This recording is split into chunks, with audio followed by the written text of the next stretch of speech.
Welcome back to the show. Jason Bohn here joins us once again, and he, of course, is the CEO and Clinical Director of Adolescence from the Anxiety Center at Renew Counseling Center. Welcome back to the show today. How are you? Oh, thank you, Jill. I've been come off a couple hard months, so it feels like life might be settling down into spring. I really like where the plants start coming back, and it feels like you can start kind of just enjoying life again. I know. It feels so good, doesn't it? Yeah. It really does. Now, you're based in the Kansas area, correct? Yeah, Kansas City Metro in Olathe, which is the south suburb of Kansas City. Got it. And anxietycenterkc.com is one of your websites for us to get in touch with you. And would you mind introducing yourself to our listeners? Sure. I'm Jason Bohn. I've been working with adolescents and their families, since I was 20. And as my 5-year-old tells everyone, I am currently 51. So that's 30 plus years of working directly with adolescents, with their families, or working at a systems level, whether, the federal government and child welfare, or for the metro level in child welfare and homelessness kind of thing. So been doing that for a long time, and saw a need, or my wife actually saw a need, who started Renew Counseling Center for services for adolescents around anxiety and depression. She was already running a intensive outpatient program for adults, and everyone kept asking, what are you guys doing for adolescents? And it's not her forte, but it is my forte and kind of my passion. And so we founded almost 3 years ago now the 210s intensive outpatient program for adolescents struggling with anxiety and depression. Wow. Thank you so much. I mean, that's a lot for everyone to handle and deal with. A lot of people, I think, this past year with this pandemic have been more anxious, more depressed. You as an expert would know best, but COVID, hasn't it really put a dent on life, on people, on our mind, body, soul, everything? Would you mind, addressing this, Jason? Yeah, and I really hadn't wanted to talk about it too much because it was all anecdotal or what I thought. But there's finally been a really good research study come out, especially looking at insurance claim data. So this is not self-report of changes or depression or self-harm or whatever. This is actually people who took their teens in for services and claimed on their insurance. And so looking at the differences between 2019 pre-COVID and then what happened during COVID, or clearly at specific time points during COVID, but looking at the increases in different disorders and stuff. And so when I got this article by Jeffrey Kluger, it was in Time magazine. It's an amazing article. But I finally now have some real facts to back up what I've been thinking and seeing in my community. So I want to highlight some of those, talk about maybe some ways we can handle that, and then kind of conclude with sharing, what you might look for in a counselor. We talked about that months ago, but it feels like something we should revisit as we're pointing out you might be recognizing some of these things in your adolescent. Got it. Absolutely. Thank you for sharing that. And just curious, when you speak of adolescents, we're talking, what ages are we dealing with here? Yeah, that's a great question. So the study mainly focused on 13 to 18-year-olds, but there's also data and results for 19 to 22-year-olds. So essentially 13 to 22, which is really the huge brain development in that time and impact. And so I've been seeing this as for our 10 to 20-year-olds, this COVID shutdown is kind of like a depression level event that is really shaking their certainty of what the future will look like. And this study kind of highlighted, ways that's already happening. All right. Thank you for sharing. And, what else have you seen this year with COVID and how it's affecting everyone that you're working with, and especially these adolescents? Yeah, I'll just dive kind of into the article, but some highlights to set up the conversation is, number one, kids don't feel like they don't have much control over their lives. Yeah. And we've seen an even larger increase in young people whose biological parents are divorced. So even when that comes into play, it's yet another factor where they don't feel like they have control and consistency. the developmental process, and that's where I was talking about how this was kind of a depression level event, but the developmental process has been interfered with. So their trajectory on stimulation, social skills, all kinds of things, that trajectory has actually been interrupted over this last year when things were just kind of tossed up in the air.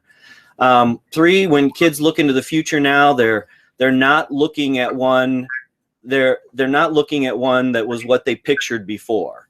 All right. So, in January of 2020, our seniors in high schools were looking forward to a spring with prom and spring breaks and college visits. And, that just got, they don't see that anymore. And they're not sure what that looks like. And there isn't a path or a role or a way to follow that. This kind of pain, when you're not getting this handled well, it's really too easy to self-medicate. Somehow, with young people not being able to get out of their houses, they're still finding a way to get, marijuana, other drugs. They can self-medicate with distraction for hours on TikTok or YouTube. And again, I don't actually think social media is a horrible thing in and of itself, but anytime you're using that to self-medicate or to just distract yourself from engagement in life, it's become it's not a healthy coping mechanism. Okay. And sadly, the wording comes straight from the article, but the emotional blowback of the pandemic can't be vaccinated away. So I've been vaccinated. I feel pretty safe. My wife has been vaccinated. We are getting to, move back into life, but that does not change the impact of this last year on our children or other people's children, kind of thing. And so I want to dive into some of the actual results from this. And it was Jeffrey Kluger took his information from a study by Fair Health. And their researchers, again, we talked about it, focused on those years between 13 and 18, somewhat 19 to 22. And what they found is that in both those age groups, 13 to 18, 19 to 22, from pre-pandemic 2019 to 2020, there was a sharp spike in a range of psychological conditions, including major depression, generalized anxiety disorder, adjustment disorder, self-harm, substance abuse, overdoses, OCD, ADHD, and tic disorders. And that's substantial spikes in all of those. There has to be something on a historical or nationwide, worldwide level to change those numbers that have been fairly consistent for years. Mm-hmm. Some of the spikes were crazy. So self-harm is, regularly thought about cutting, but there's other ways that you can self-harm: erasers, pens, giving yourself tattoos. There's lots of things you can do to self-harm. But so between August of 2020 and August of 2019, so pre-COVID to post or during COVID, there was a 334% in intentional self-harm among 13 to 18-year-olds. 334% spike. And this is not just we think it's going on or a calling around and asking whether they thought self-harm was happening. This is literally the percentage of insurance claims that were increase in insurance claims filed because of self-harm. That's a unbelievable number when you stop to think about. So these kids were hurting so bad or trying to figure things out so bad that they ended up harming themselves. Same time period, there was a 50% increase in depression and a 67.5 increase in generalized anxiety disorder among 19 to 22-year-olds across the U.S. Those are pretty scary numbers as far as I'm concerned. Yeah, definitely is.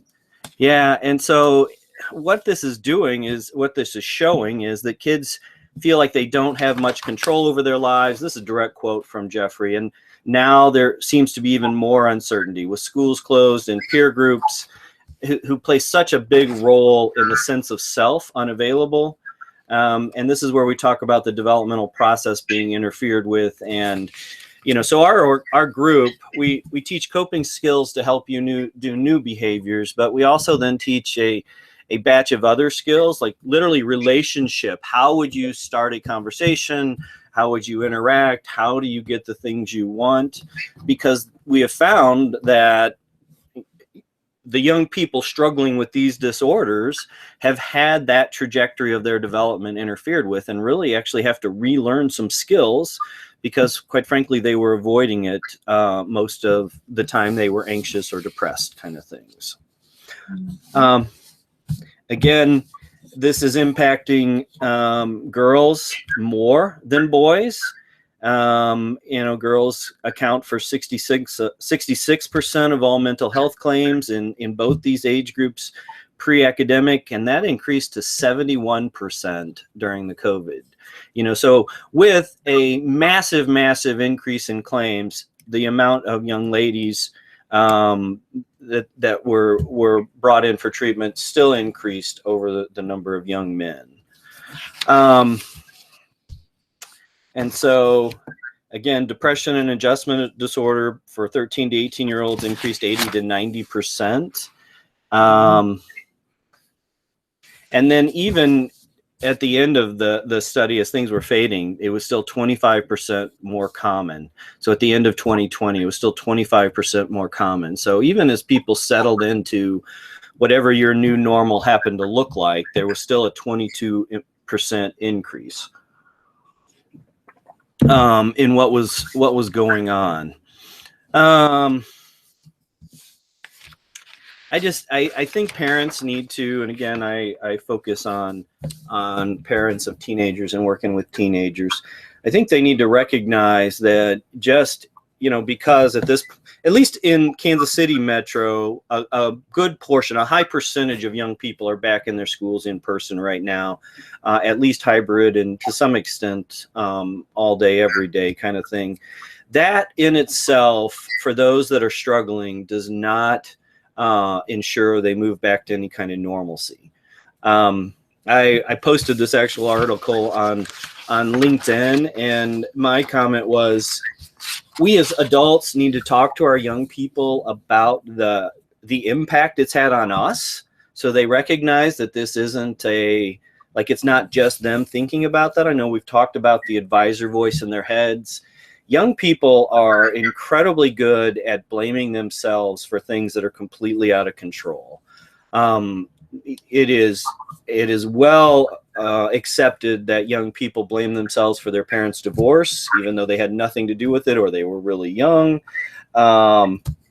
And they blame themselves for any failures in schools or grades or their family moving. I mean, there's just lots of weird ways that their brain gets to working and thinking about that.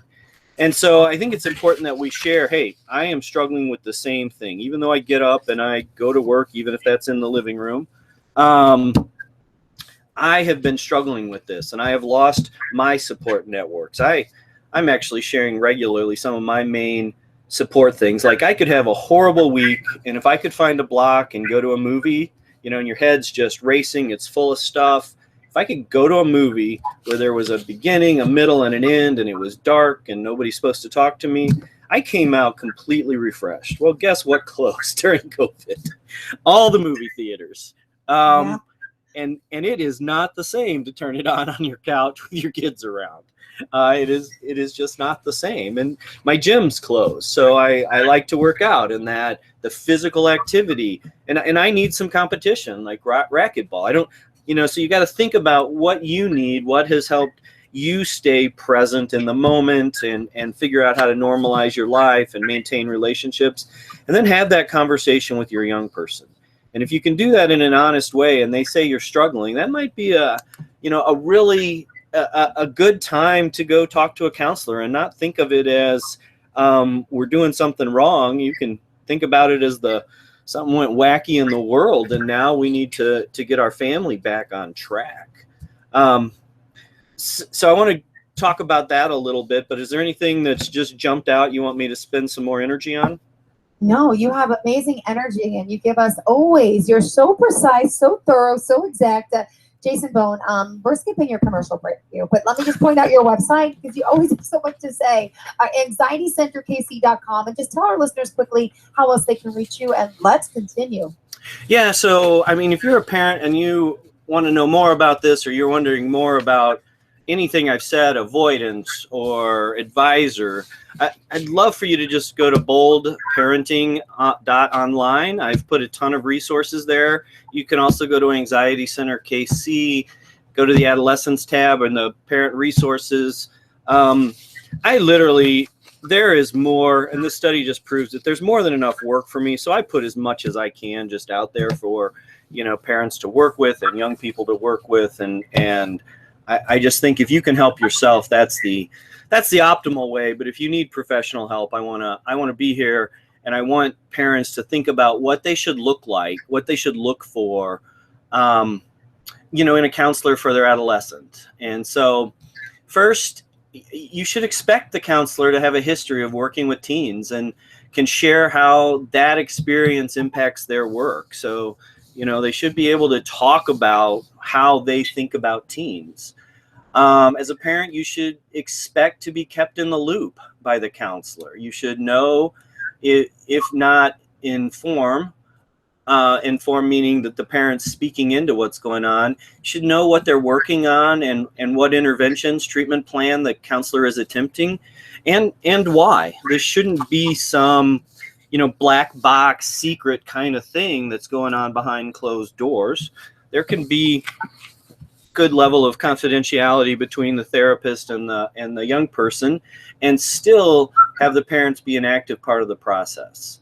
I would argue that within 4 to 6 sessions, you should see some kind of changes and improvements. It may not be to your end goal, or be able to get reasonable explanations why. And I will say, we've worked, and I've actually counseled or supervised some of my supervisees to go very, very slow and let the parents know that this young person's trust is so fragile that their willingness to share has to be built up. And that may take more than 4 to 6 sessions before we see something. But that counselor could fully explain that to the parent. They could tell them what they were doing and why they were doing it. And this really shouldn't offend the counselor. If your counselor is offended by your questions, and your involvement in your young person's life, you should find another counselor. My fourth point is that personally, I believe young people only improve in the context of their families. So at this point, it is nearly impossible to get me to see a young person individually. I expect a parent in the room, or both parents, or my preferred mode is family therapy, which is everyone. And we've set up a plan to help the family just change their family system in ways that's good for everybody. And that happens in family therapy. And honestly, adolescence is it's literally the second largest brain change growth, identity founding time in our lives after, fetal to year 1 through the first year. That really none of us know how to do this. We're not given a really good manual. So finding somebody that can help you do that in meaningful ways is really helpful. I would throw out there, if you didn't catch all that, if you just Google what to look for in an adolescent therapist, it brought up a couple of great articles for me. If you're trying to figure out how to find a good counselor, you start with your school guidance counselors. They are amazing people. That takes just a special heart and a special skill to be in that structure and want to counsel young people. And they are doing the very best they can. And if they know, they will know something's going on with your young person, most likely. And if they know of counselors that they have confidence in or they've spoken to, that is probably your best option. Regularly look for and attend free parenting workshops or lectures. Look for counselors that are out there talking about teens. You can do that on Eventbrite. You can do that on community things. And just, if you listen and you're like, wow, that guy makes sense, or she makes sense in how she's talking, or I think I could work with them. That's a great way to do that. Talking with trusted friends is another way. Very few people, and I really push parents who enter our program and in our orientation to just be a little more transparent. First in the room that we're at, but hiding this or acting like it doesn't exist does none of you any good. And so then Psychology Today is a great website. Every single counselor I know registers themselves on there and keeps up a page so you can find referrals based on your location and what you're looking for. So that's the best search engine, Psychology Today, for finding a clinician, a therapist near you. I would, just to throw it out there, some questions you might ask. Well, I've thrown out some of those.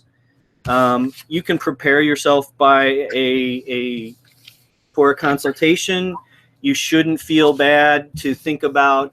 I know for a fact I look at least 3 products and read the reviews on Amazon before I buy anything. There is no reason not to consult and look for 3 options and some reviews on a counselor before you dedicate a decent amount of money and time and energy, and quite frankly, risking the trust of your young person. And so I would just use the same principles you use in other areas of your life to make sure it's worthwhile. Types of therapies that exist. So there's play therapy, and this tends to be for elementary school children who are not as cognitive or conscious about what's going on, but they learn by doing, and they can learn by showing. And so, those therapists, play therapists, use toys, action figures, games, and arts to help young people express themselves, and then hopefully work on a behavioral plan with the parents to keep improving the trajectory. There's group therapy, which is what I do. And there can be group therapy that's process-based, which means they're talking about young people's emotions and their interactions with their family and trauma in a group setting and structure. Or there's skills-based groups like mine that is mainly focused on teaching new skills and having young people do the self-examination process and figure out where their gaps are and what they need to improve to work more effectively in the world. There's CBT, which is the most popular treatment. That's cognitive behavioral, and it's really using words and behavior to interact with the young people and family. There's family therapy. There's individual therapy, and one we've been recommending in the case of divorced families quite a bit right now is co-parenting therapy, and that's just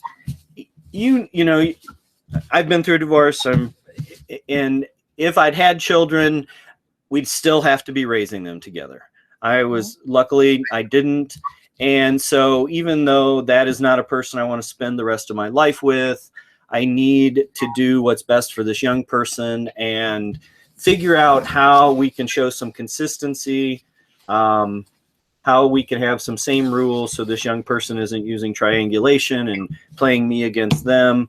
And so co-parenting therapy, again, if there were anything I could just snap my fingers, and I just finished, Avengers Infinity War last night, but if I could snap my fingers, it would be to get rid of the stigma around just going and finding help for mental health issues and relationship issues, and when you're struggling and in emotional pain, because it's good for you. And I think that's about all for today. Oh. I've got more, but that seems like enough in its time, I think. No, absolutely. It always is. My goodness. And if you're just tuning in, Jason Bohn, tell us how we can contact you and where people can go to get more information. Yeah, I'd love for you to go to boldparenting.online just for more information on parenting. If you are in the Kansas City Metro, and Anxiety Center KC.com is a great place, and you can always reach out directly to me at jason@anxietycenterkc.com. Thank you again, Jill. Oh, and next week, if this happens, that's still in question sometimes, but we're going to talk about the valuer. We've been going through DNAV and talk about how developing things that matter to them help teens get through the struggles in their life. That's a good one. And I just want to ask you a quick question about that, because struggles in general, just from compared to when we were growing up, right? Compared to now, what are the differences that you're seeing with teenagers? I mean, we know a lot of them are staying home longer, the young adults, adolescents, right? Yep. Does that play on them, intelligence-wise and responsibility-wise, that they're still at home, maybe like getting the support and help of their parents? I just feel like when we were younger, we got out of the house earlier. So is that affecting a little bit about what you're going to touch upon next week? We'll attempt to hit on it, but that is probably when we talk about developmental trajectory getting changed by, in our case, like literally you're thinking generational here, is that there are so many choices for young people to make today. My daughter at 5 had 300 plus options on Netflix as opposed to the 3 channels I was able to access when I was a young person. Wow. And we don't teach our young people how to navigate the mass. I mean, there's 50 choices in hair product. How do you make that decision? No.